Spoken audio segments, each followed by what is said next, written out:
Greetings once again, everyone, and welcome to your Grillening Week, lucky number 7, recap show.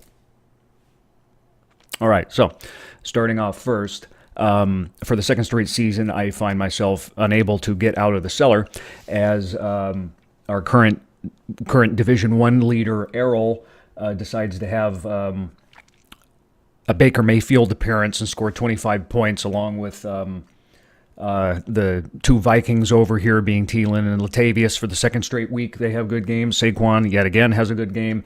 And Errol, I guess I didn't have that bad of a week. 120 points isn't that bad.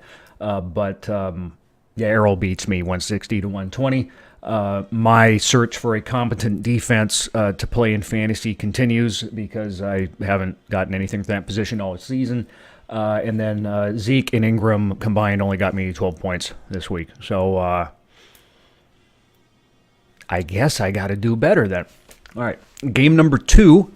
Ben continues to rack up win after win after win, this time defeating Derek's Donald Pump 142 to 100. It wasn't only Gurley this time. Ben also got a great game from Cam Newton, who came back against the suddenly flightless Eagles. I have no idea how that game ended up that way on Sunday.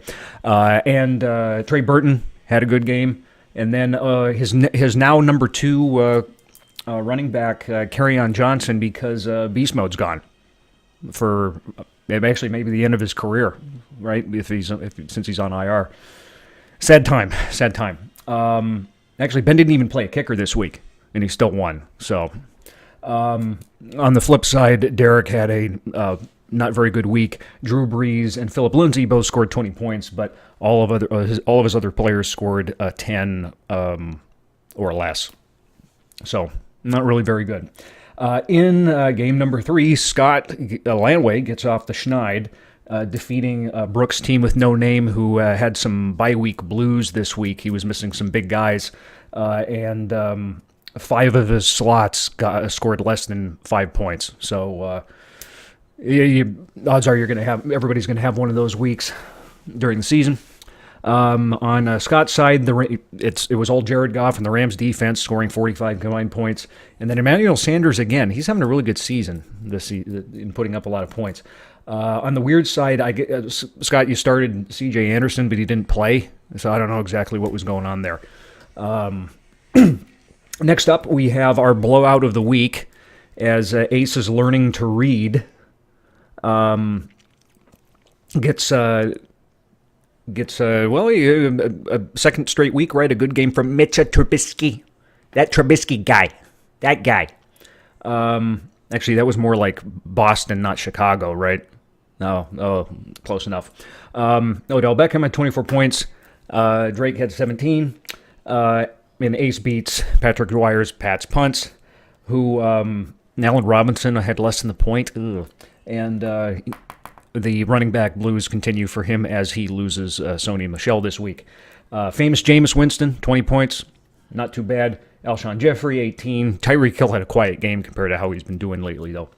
All right, game number 5.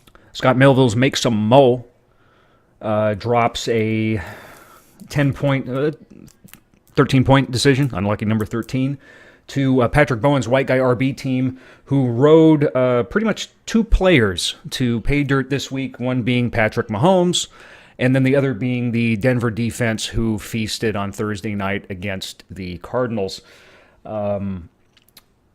Scott had a pretty good week, although the thing that maybe is going on was John Brown was on his bench and scored 22 points, so if that was flipped around, he might have come out with a win this week. And then in our final game, Sean Stockton 209 is starting to pull away a little bit in Division number 2 as he defeats Micah's new boy Champ by 20 points. Captain Kirk, Brandon Cooks, and our first appearance by Nick Chubb all score 15 and 20 points. Melvin Gordon didn't play, so I don't know exactly what the status is up with that, but if Sean happens to lose his number 1 points producer, that may not be good. And then Micah got a lot of points from Kareem Hunt and Adrian Peterson, not so much from everybody else. And he might have lost Matt Breida for a little while because he's also injured. So that's three injuries. Yeah, 3 injuries on the board. So those are your scores for this week. All right, since we're done with the game results, we can get into the current playoff standings, updated as of right now. So Ben from last week, or after last week, still holds the number 1 spot. Now he's 6-1 instead of 5-1. Sean, with his victory this week, claimed a division lead in the Sierra division.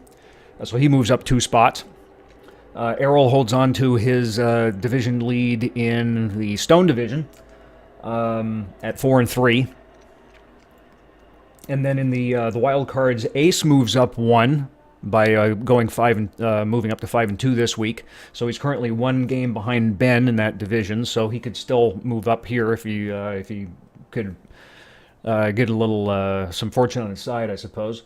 Derek moves down 3 spots into the second wild card from losing the division lead. And then Patrick Dwyer makes his first ever appearance on the playoff board, moving up 1 spot and then holding a tiebreaker over 3 other teams that are 3 and 4. And then we also have 3 teams sitting at 2 and 5. So even for the teams that are 2 and 5, you're only 1 game out of a playoff spot. So you end up getting a little bit of luck on your side. Hey, you might be able to move up. For our GM of the Year standings, currently Errol is our leader, being the first team to break 1,000 points this season. Ben's Dungeon Masters are number 2 in the list. Derek's Donald Pump at 957 is third, and Ace is learning to read. He had the big week this week and got the weekly money award. Moves up into number 4 on the GM of the Year standing, so he's making a little bit of a push right now. So there's your update. Alrighty, looking at next week's matchups, we have the following. Speaking of 2 and 5 teams trying to see if they can come out of the cellar, I play Patrick Dwyer with Zeke on bye, although he hasn't really done a whole lot, so that I don't know if that's going to necessarily hurt me that much. We have Ben playing Brooks and see if Ben can get to 7-1 and pretty much punch a ticket to the playoffs, just a slightly more than halfway through the season. Derek faces off against Micah, and Derek's missing Keenan Allen. Then we have Errol and Scott Melville, and Scott's missing his Atlanta Falcons running back duo for this one. Then we have Scott Landway against Patrick Bowen. And in the heavyweight matchup of the week, the real heavyweight matchup of the week, 5-2 Ace and 5-2 Sean go head-to-head, with Sean missing Melvin Gordon. Although the projected scores seemed like they were still pretty close, so we'll see how this one goes, but this is definitely the big one going on this week. So since it's Tuesday, you know what to do. I'll talk to you sometime next week.